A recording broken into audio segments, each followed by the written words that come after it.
নমস্কার বন্ধুরা, Moumita dream kitchen and blog চ্যানেলে সবাইকে স্বাগত আর ভালোবাসা জানিয়ে আজকের ভিডিওটি শুরু করছি।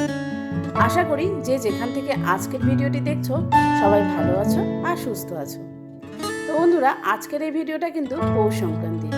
পৌষ সংক্রান্তি মানেই একটা পিঠে পুলির উৎসব, আর সেই দিনই এই ভিডিওটা করা হয়েছিল। কিন্তু তোমরা তো জানোই আমার মেয়ের এক্সাম চলছে, ছেলের পড়াশুনো, তো তার মধ্যে ভিডিও করে রাখলেও ভিডিও এডিট করতে আমি কোনোভাবেই পাচ্ছি না। কিন্তু তবুও যেহেতু আমরা ইউটিউবে কাজ করি, তো আমাদের কিছু রেগুলারিটি মেনটেন করতে হয়। তো আমি যদি ভিডিও আপলোড না করি তাহলে আমার চ্যানেলের অনেক বড় প্রবলেম হয়ে যাবে। তো যার জন্য অবশেষে আমি ভিডিওটা আপলোড করলাম, যদিও পৌষ সংক্রান্তি অনেক দিন আগেই হয়ে গেছে। তো যাই হোক, সকালবেলা স্নান টান সেরে পুজো আমাদের একবার হয়ে গেছে। তো আমি সকালবেলার পুজোটা করিনি, সকালবেলার পুজোটা আমার হাজব্যান্ড দিয়েছিল। তো তারপর দুপুরবেলা আর কি আমি আবার ভালোভাবে ঠাকুর ঘর পৌঁছে পরিষ্কার করে সাজিয়ে নিয়ে তারপর ফুল তুললাম। আর এই আমার ফুলের গাছটা, এটা রাসমেলার সময় নেওয়া হয়েছিল। 10 টাকা দিয়ে দুটো গাছ কিনেছি, আর সেই গাছে কত ফুল ফুটছে দেখো, সব বাড়িরই ফুল।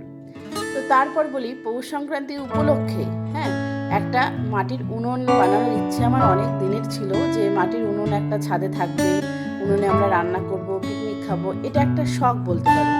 তো সেই রকম আমারও একটা শখ ছিল যে একটা মাটির উনুন করব। তো তারপর যেভাবেই হোক শখটা আর কি অবশেষে পূর্ণ হয়েছে। তো এই মাটির উনুনটা তৈরি করার পিছনে অনেক পরিশ্রম করতে হয়েছে। তো যাই হোক, কেউ এনে দিয়েছে মাটি, আবার কেউ বা উনুনটা বানিয়ে দিয়েছে। তো সব মিলে আমাদের উনুন রেডি হয়েছে পৌষ সংক্রান্তির আগের দিন। তো নতুন উনুনে আর কি পুজো করব, তাই আমি 5টা সিঁদুরের টিপ দিয়ে নিচ্ছি আর ফুল একটু দিয়ে প্রথমে উনুনটাকে একটু প্রণাম করে নিতে হয়। তো তারপর আমার পাশের বাড়ির বৌদি বললো, যেহেতু তোমার নতুন উনুন, তুমি একটু পুজো দিয়েই ঠাকুরের জন্য ভোগ রান্না করো। তো সত্যি কথাটা আমার খুব ভালো লাগলো। আর বৌদি আমাকে বললো যে তুমি পূর্ব পাশে বসে করো, কারণ পুজোর কাজ পূর্ব দিকে করাটাই ভালো হবে। তো তারপর উনুনটা কিন্তু খুব একটা যে শুকিয়েছে সেটাও না, আর আমাদের এখানে তো সেরকম রোদ নেই, প্রায় কুয়াশাই বেশিরভাগ। আর পৌষ সংক্রান্তির আগের দিন থেকেই কিন্তু ভীষণ ঠান্ডা পড়েছিল। তো তারপরে কুয়াশার মধ্যে তো উনুন শুকোচ্ছেই না, তো উনুনের ভিতরটা কিন্তু সেই কাঁচাই ছিল। তো তারপর অনেক কষ্টে গৌরীকে বললাম যে উনুনটা ধরার ব্যবস্থা করতেই হবে। তো গৌরী উনুনটা ধরিয়েছে, আর আমি এদিকে প্রথমেই পায়েস বসিয়ে দিয়েছি। তো পায়েস বসিয়ে দিয়ে দুধ জাল দিচ্ছি, তো বারবারই কিন্তু আমাদের উনুনটা নিভে যাচ্ছে। তো ওই কষ্টে মষ্টে আর কি কোনো রকমের পায়েসটা হলো। তো উনুনটা আর কি যেহেতু নতুন না, তাই জন্যই এরকমভাবে বসে যায়।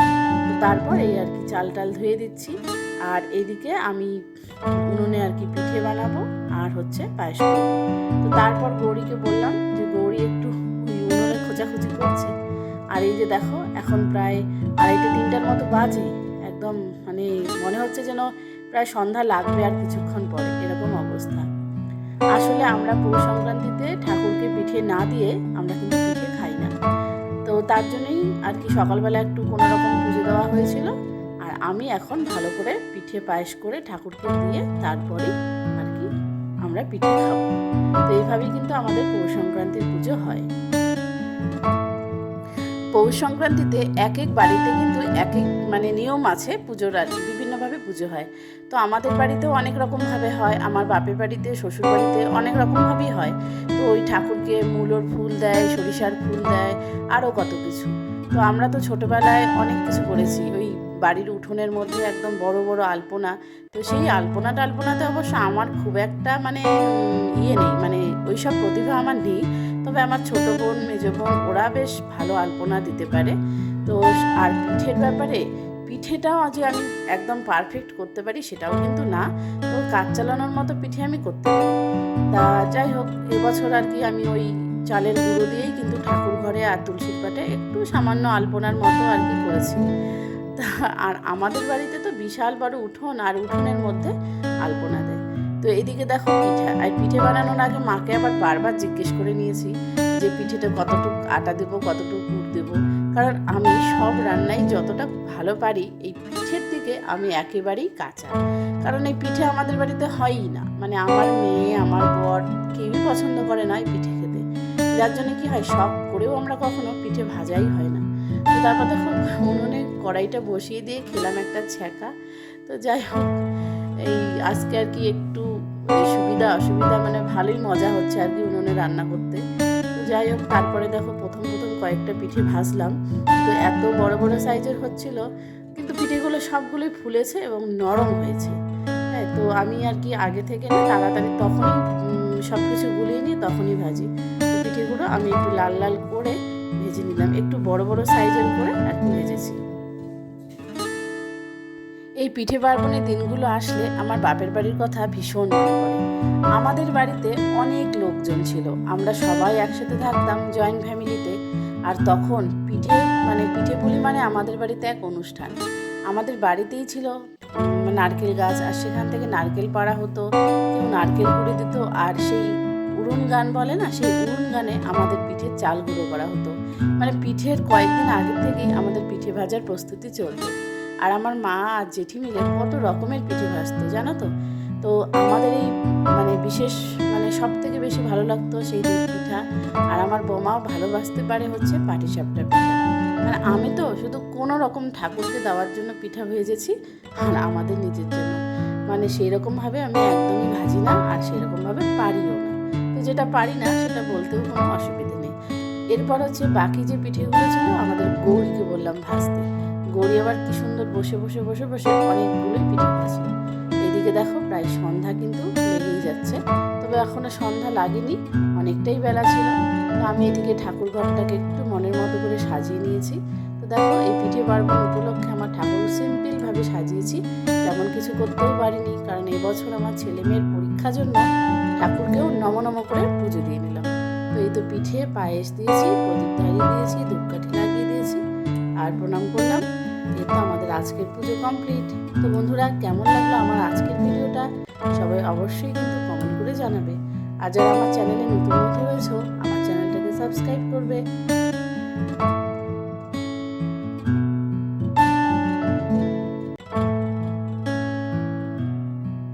দেখতে দেখতে সন্ধ্যাও লেগে গেল, তাই সন্ধ্যাবাতিটাও দিয়ে নিলাম। আর এদিকে আমাদের কিছু পিঠে ভাজার বাকি ছিল, সেগুলোও করে নিলাম। মোট কথা দুপুর থেকে সন্ধ্যা পর্যন্ত আর কি আমাদের পিঠে ভাজতে পায়েস করতে এগুলো সময় চলে গিয়েছে। আর এই দেখো আমার বাবান ঘুম থেকে উঠে পড়েছে, ও ঘুমিয়ে টুমিয়ে আসলো, আর ও বলছে ওর হাতে একটু খোঁচা লেগেছে। তো ওটাই দেখাচ্ছিল আর কি, হাতে ওর খোঁচা লেগেছে। তো আমার বাবান আবার পিঠে খেতে পছন্দ করে, তো একটা দুটো করে পিঠে ভাজা হচ্ছিল, ও কিন্তু নিয়ে খাচ্ছিল।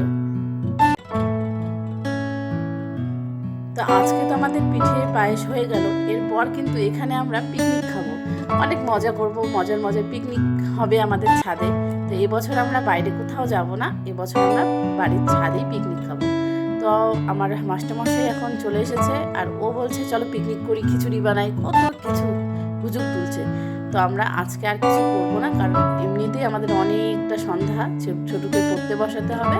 তো এই যে দেখো মাস্টারমশাই চলে এসেছে, আজকে পিকনিক ক্যান্সেল, আবার অন্য একদিন পিকনিক করব। তো বন্ধুরা, আমাদের না পুজো টুজো শেষ, আর পিঠে পায়েস বানানোর পরেও আমার ছুটি নেই। কেন, আমার ছেলে তো পড়তেই বসবে না যতক্ষণ না পর্যন্ত ওকে চকলেট বানিয়ে দেবো না। এবার চকলেট ছাড়া ছেলে আমার পড়তে বসবে না, তাই না বাবা? আর এই দেখো দাঁড়িয়ে আছে, আমি চকলেট বানিয়ে দেবো। তো তোমাদেরকে শেয়ার করছি, এটা একদম তেঁতুল, হ্যাঁ তেঁতুলের চকলেট তৈরি হচ্ছে, তো ভাবলাম এটাও শেয়ার করে নেই। তো এই হচ্ছে চকলেট। তো আমি এটা বানিয়েছি, কিভাবে করেছি পুরো রেসিপিটা আমি পরে শেয়ার করব।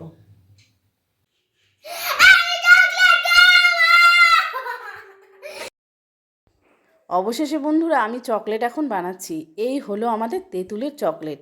চকলেট না দিলে তো আমার ছেলে পড়তেই বসবে না, কি আর করা যাবে, তাই চকলেট ওকে বানিয়েই দিতে হবে। তো তোমরা কারা কারা এরকম তেঁতুলের চকলেট খেতে পছন্দ করো অবশ্যই কিন্তু কমেন্ট করে জানাও। আর রেসিপিটা দেখতে চাইলে অবশ্যই কিন্তু কমেন্টে জানাও যে তোমরা কে কে এই তেঁতুলের চকলেটের রেসিপি দেখতে চাও।